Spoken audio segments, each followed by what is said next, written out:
Rome was a small Italian city that rose in importance until it dominated the entire Mediterranean area.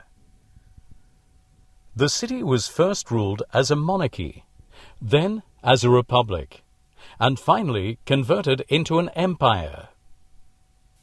Until 509 BC, Rome was governed by kings. After the legendary founder Romulus, its rulers were from the tribe of Sabines, followed by Etruscans. The last king of Rome was Tarquinius Superbus.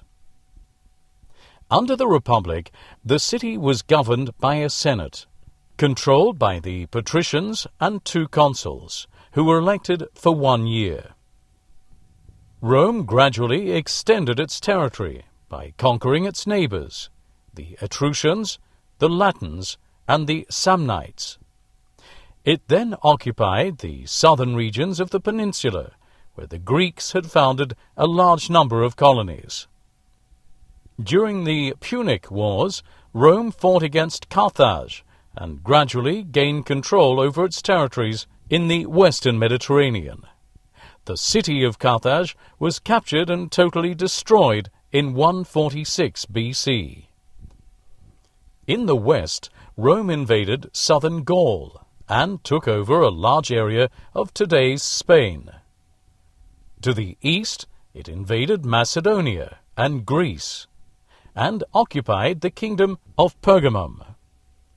As a result, Rome controlled most of the Mediterranean's northern coast. During the 1st century BC, there were major uprisings in Italy, while campaigns for conquest positioned Roman generals to accumulate military and political power. The most famous of these generals was Julius Caesar.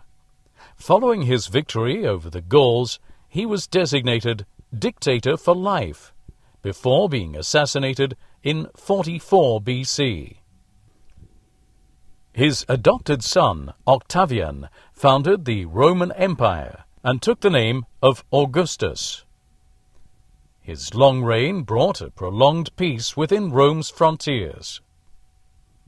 In terms of foreign policy, Augustus maintained Rome's plans for military conquest, but after a series of defeats in Germany, he decided to establish the empire's frontiers along the rivers Rhine, Danube, and Euphrates. The empire continued to extend its boundaries during the 1st century AD by conquering Britain, Thrace, Cappadocia, and Mauritania. The last major wars of conquest were undertaken by the Emperor Trajan in the early 2nd century against the Dacians north of the Danube, then against the Parthians in Armenia and in Mesopotamia. However, the Roman army's control of these remote regions was difficult to sustain, and the time had come to consolidate the empire's frontiers. In the middle of the 3rd century, the empire was once again threatened by internal political crises, while its frontiers were being attacked by barbarian tribes. On several occasions, the Franks, Goths, and Alemanni penetrated deep inside the empire's territory. From the end of this 3rd century, the emperors Diocletian and Constantine I managed to re-establish the borders and introduced profound reforms for the Roman state. Constantine founded a new capital, which he called Constantinople. During the reign of Theodosius I, there was greater pressure on the empire's external borders, and the emperor authorized the Visigoths to settle in Roman territories south of the Danube. Following the death of Theodosius in 395, the empire was divided between his 2 sons, confirming the division between the Eastern Roman Empire and the Western Roman Empire.